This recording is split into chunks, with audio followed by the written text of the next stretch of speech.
தேர்தல் செயல்முறையை எளிதாக்கவும் நம்பகமானதாக மற்றும் வெளிப்படை தன்மையுடனும் மாற்ற இந்திய தேர்தல் ஆணையம் கடந்த 6 மாதங்களில் 28 புதிய முன்னெடுப்புகளை மேற்கொண்டுள்ளது. இந்த முன்னெடுப்புகளானது 6 பகுதிகளாக பிரிக்கப்பட்டுள்ளது. அரசியல் கட்சிகளுடனான இணைந்த செயல்பாடுகள், தேர்தல் முறைகளை தூய்மைப்படுத்துதல், தொழில்நுட்பத்தின் பயன்பாடு, வாக்காளர் பட்டியலின் துல்லியம், வாக்களிப்பதை எளிதாக்குதல் மற்றும் திறன் மேம்பாடு ஆகியவனவாகும்.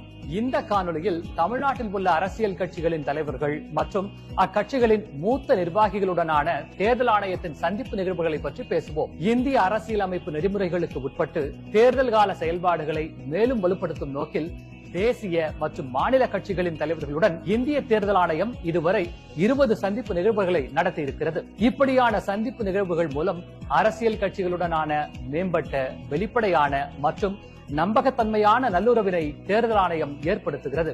மேலும் அரசியல் கட்சிகளின் கருத்துக்கள் மீது நடவடிக்கை மேற்கொள்வதையும் அரசியல் கட்சிகள் சந்திக்கும் இடர்பாடுகளை களைதலையும் இச்சந்திப்புகள் உறுதி செய்தன. அடுத்த காணொலியில் இந்திய தேர்தல் ஆணையத்தால் மேற்கொள்ளப்பட்டுள்ள பிற முன்னெடுப்புகளை பற்றி காண்போம். இதுபோன்ற இந்திய தேர்தல் ஆணையம் தொடர்பான மேலும் புதிய தகவல்களுக்கு எங்களது அனைத்து சமூக ஊடக தளங்களை பின்தொடரவும் மற்றும் சப்ஸ்கிரைப் செய்யவும்.